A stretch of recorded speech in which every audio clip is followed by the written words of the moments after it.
Picture this. It is the middle of the night in Sochi, Russia. February 2014. The whole world is watching the Winter Olympics, the fireworks, the figure skaters, the feel-good montages.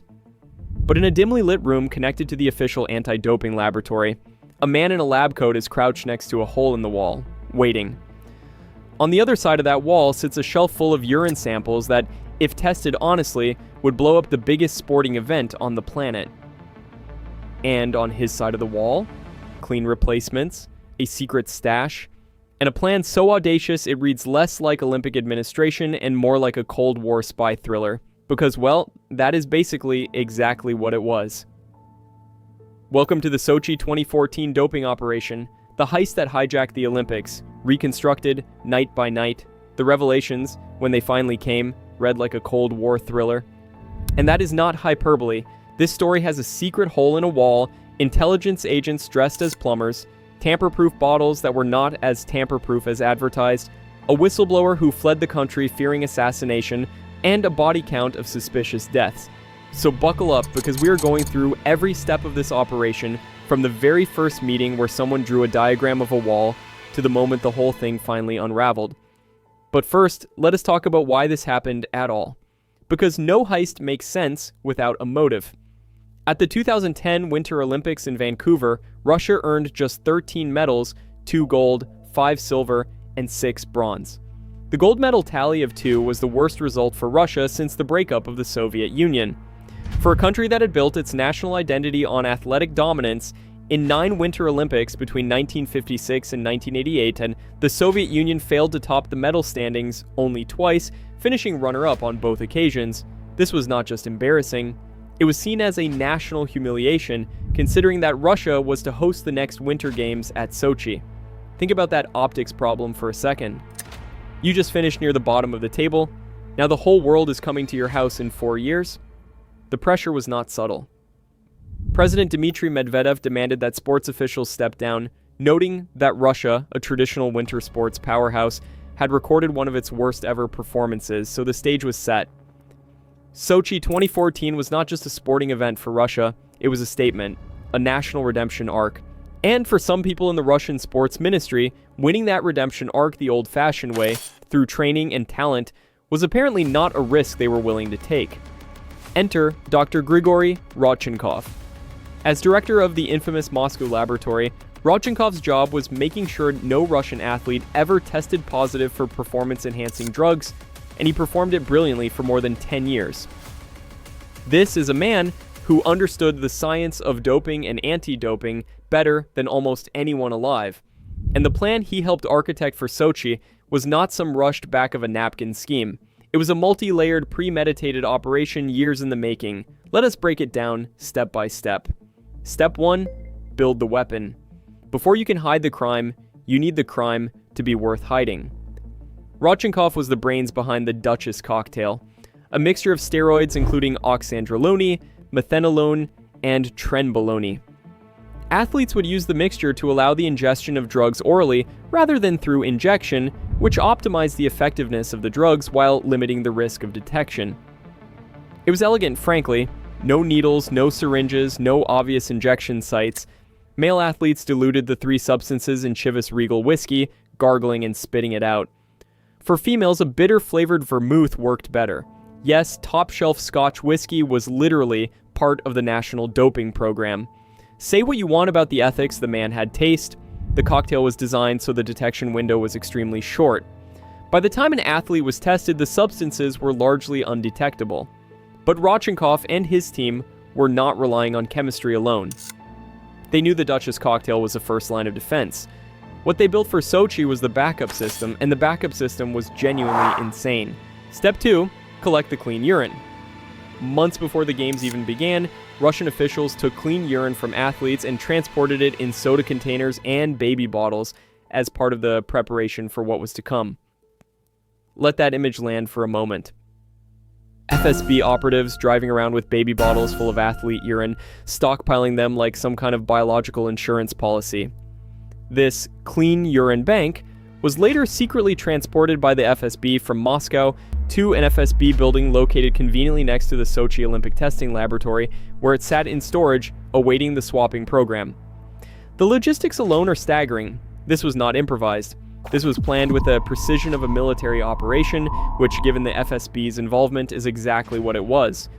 Now here is where the story gets truly cinematic, because even with clean urine on standby, you still need a way to get it into the officially sealed sample bottles inside a heavily secured anti-doping laboratory.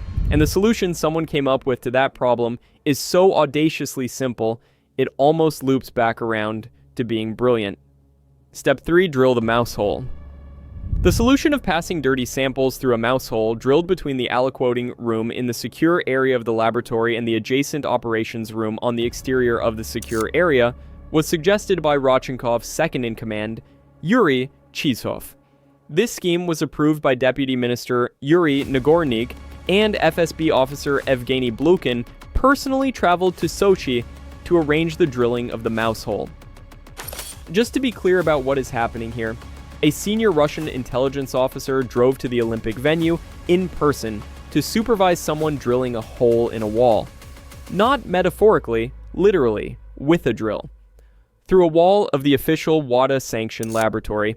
With the plan's linchpin in place, the hijacking of the Sochi Games could go on unobstructed by international observers and any interference. And Blokin was not wandering around in a trench coat and sunglasses. He had a security clearance to enter the laboratory under the guise of being a sewer engineer employed by an engineering company. A sewer engineer. The FSB's contribution to Olympic sport was a man with a fake plumber's badge and a power drill. Honestly, it is almost poetic. Now, let us pause here for a second because I want to know what you think about this. At this point in the operation, the clean urine is banked, the hole is drilled, the FSB agent is inside the building. Do you think any of the international anti-doping staff working in that same lab ever got suspicious? Did anything feel off to them? Comment your answer below. Because the answer, as we will see, is more complicated than you might expect. Let us keep going. Step 4. The nightly handoffs. The games begin on the 7th of February 2014. Athletes compete. Athletes get tested. Tainted samples go into sealed Berlinger bottles, the supposedly tamper-proof gold standard of anti-doping containment. Russian athletes photographed the serial numbers of the glass containers holding their urine and texted them to the Russian sports ministry. Think about that. While the world was watching these athletes on the podium, those same athletes were photographing the ID numbers off their own sample bottles and sending them to government officials. This was not a rogue operation, this was coordinated at every level. According to Rodchenkov, samples provided by athletes would pass through the mouse hole around midnight inside the supposedly secure Sochi laboratory into an adjacent operations room outside the secure perimeter. Picture the scene. The lab is quiet. Most staff have gone home. At night, when the laboratory was not under observation, tainted samples were passed to Rodchenkov through the concealed hole in the wall. The samples were then given to a man he believed to be an employee of the Russian security services. That man opened the supposedly tamper-proof bottles. Rodchenkov then filled them with clean urine supplied by the athletes months before, and the bottles were returned to the lab. Swap complete. Seal restored. Bottle back on the shelf. By morning, everything looks pristine. When the urine was tested the next day, there were no signs of doping. Now, about those bottles, because this is the part of the operation that required something genuinely extraordinary. The Berlinger Beret kit bottles used at Sochi were considered the most secure urine sample containers in the world. The only supposed way to open a bottle, according to Berlinger, was to use a special machine sold by the company for about $2,000, which cracked the bottle's cap in half, making it immediately apparent that the sample had been touched. The bottles came in sets of 2, one for the athlete's A sample, tested at the games, and one for the B sample used to corroborate a positive test. Metal teeth in the B bottle's cap locked in place, so it could not be twisted off. And yet, investigators discovered that Russian staff had developed a method of being able to open these tamper-proof sample bottles undetected. Swiss forensic investigators spent 2 months unlocking the secrets of the supposedly impregnable bottles. They found that by using a long, thin, pointed metal instrument, they could jimmy open the seal by carefully inserting it into the plastic ring and pushing it up. The process left tiny scratches on the inside of the bottle, though they were only visible under a microscope. That is how forensic analysts later identified the tampering: microscopic scratches, invisible to the naked eye. The FSB had essentially reverse engineered a supposedly unbreakable seal, and the evidence they left behind was so small you needed lab equipment to see it. More than a quarter of the Russian urine samples were likely tainted or swapped out with clean urine collected from the same athletes months earlier. By Rodchenkov's own account, in Misan, around 100 urine samples were swapped out during the Olympics, including those of at least 15 Russian medal winners. Step 5. The near misses. Here's where the tension really ratchets up, because this operation was running on a razor's edge every single night. The Olympic anti-doping laboratory operated daily throughout the Games, with nearly 100 people staffing the Sochi lab, including Rodchenkov and some of his Moscow colleagues, alongside anti-doping experts from around the world. Those international experts could have blown up the Russian plan at any time. Think about what that means. Every night, Rodchenkov and the FSB team were conducting this swap operation while the same building housed international anti-doping specialists. One person working late, one person noticing the wrong door ajar, one person hearing sounds from a room that should have been empty. That is all it would have taken. The entire operation was one curious colleague away from complete exposure at any given moment, and the near misses were not just physical. According to the McLaren report, WADA notified Rodchenkov in December 2014 after the Games that a surprise inspection of the Moscow laboratory was coming in a few days. The response? Rodchenkov was later found to have been directly involved in destroying 1,417 urine samples ahead of that inspection. When the heat came, the evidence literally disappeared. This was not panic, it was a practiced, systematic cover-up machine operating at full speed. Step 6. The result and the reward. At the completion of the Winter Olympics in 2014, Russia led the table with 13 gold medals, a stunning turnaround from the Vancouver humiliation 4 years earlier. The Russian results in Sochi were spectacular. The home crowd went wild, the world applauded, and Rodchenkov, the man running midnight sample swaps through a hole in a wall, received the prestigious Order of Friendship from the Russian president after the Sochi Games. He was literally decorated for it. Rodchenkov himself, speaking about the operation, was quoted describing it with the kind of pride that makes your stomach turn.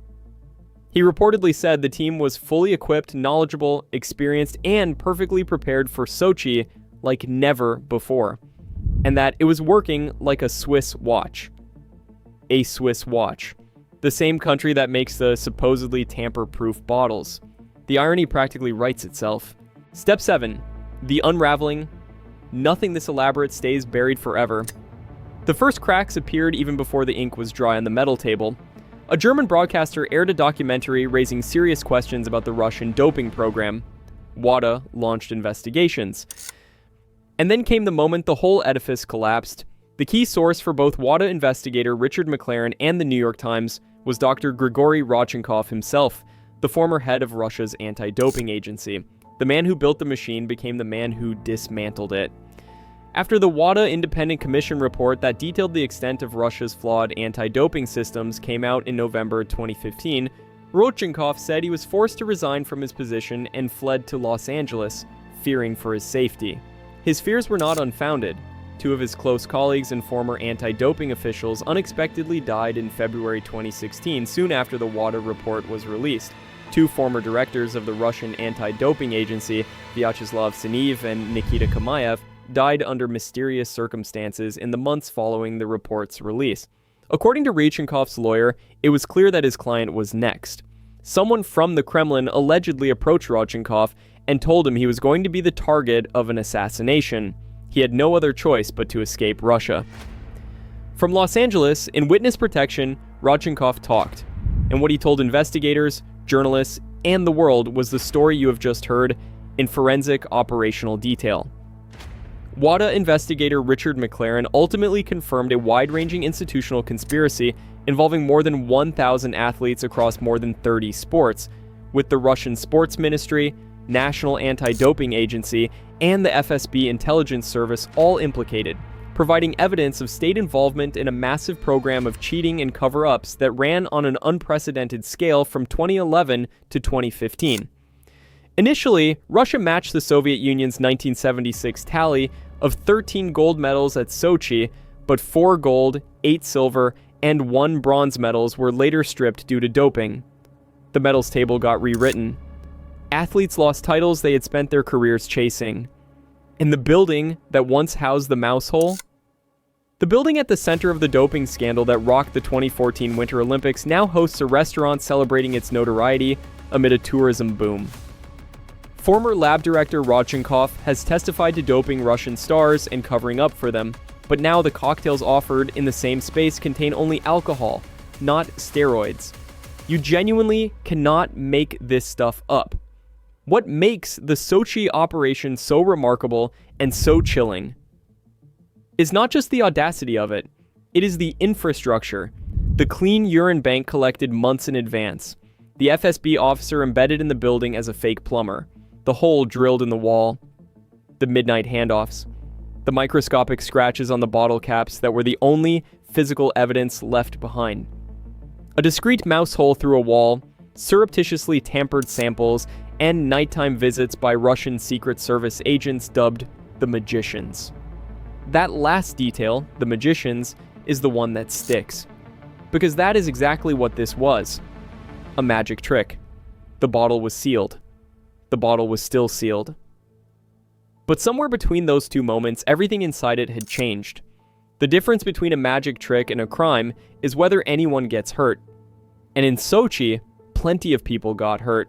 The clean athletes who lost medals they legitimately earned, the integrity of a sporting system that millions of people believed in, and ultimately, Rodchenkov himself, a man brilliant enough to build the scheme and terrified enough to spend the rest of his life in hiding because he helped run it. The mouse hole has been plastered over. The lab is a restaurant now. But the story, the real story of what happened in those dark hours between midnight and dawn in Sochi, is permanent. It is in the McLaren report. It is in the court records. It is in the microscopic scratches on the inside of a bottle cap that a forensic scientist found under a microscope years later. You cannot drill a hole in history and fill it back in. If this story blew your mind even slightly, share it with someone who still thinks the Olympics are clean. And if you want more true crime dives into the moments where sport and power collide in the most spectacular possible ways, subscribe, because we are just getting started.